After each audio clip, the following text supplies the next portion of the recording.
শুভ দুপুর বন্ধুরা, আশা করি সবাই খুব ভালো আছো। এসে গেছি আবারও একটা রেসিপি নিয়ে। নিরামিষ দিনে এই রেসিপিটা ভীষণ ভালো লাগে খেতে। আমি একটা পেঁপে একটু গ্রেট করে নিয়েছি আর একটু ডাল বেটে বড়া করে নিয়েছি, ছোলার ডাল বেটে নিয়েছি। তোমরা চাইলে মুসুর ডাল বা অন্য ডালও দিতে পারো, মটর ডাল। তা আমি কড়াইতে একটু জিরে আর তেজপাতা দিয়ে দিয়েছি। এই ধরো 3 চামচ মতন তেল দিয়েছি, দিয়ে আর আলুটা দিয়ে দিয়েছি। একটু লবণ আর হলুদ দিয়ে আলুটা ভালো করে ভাজা ভাজা করে নিচ্ছি। কিছুক্ষণ দিয়ে দিলাম 1 চামচ জিরের গুঁড়ো, 1 চামচ ধনের গুঁড়ো আর 1 চামচ কাশ্মীরি লঙ্কার গুঁড়ো। এই দিয়ে দিলাম। দিয়ে এবার একটু আদা বাটা দিয়ে দিলাম, সামান্য একটু জল দিয়ে মশলাটা খুব ভালোভাবে কষিয়ে নিতে হবে।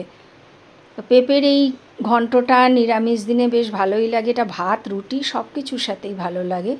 মশলাটা ভালোভাবে কষা হয়ে গেছে, দিয়ে দিয়েছি একটু চেরা কাঁচা লঙ্কা আর ওই গ্রেট করা পেঁপেটা।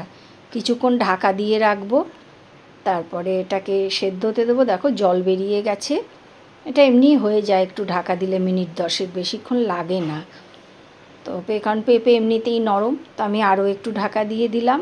তো দেখো এটা সেদ্ধ হয়ে গেছে। এইবারে আমি বড়াগুলো দিয়ে দিলাম আর গ্যাসটাকে মিডিয়াম হিটে রেখে এবার ভালো করে নাড়াচাড়া করব। দিয়ে দিলাম স্বাদ মতন একটু চিনি। একটু মিষ্টি না দিলে টেস্টের ব্যালেন্সটা আসবে না। তো আরও বেশ কিছুক্ষণ আমি নাড়াচাড়া করব। এটা তেল ছেড়ে দেবে, একদম শুকনো শুকনো বাঁধাকপির ঘন্টর মতন হয়ে যাবে। এই যে এখন আমি এই পর্যায়ে দিয়ে দিলাম 2 চামচ ঘি। তো তৈরি হয়ে গেল আমার বড়া দিয়ে আলু দিয়ে পেঁপের ঘন্ট। রেসিপিটা ভালো লাগলে please like, share and subscribe করে দিও।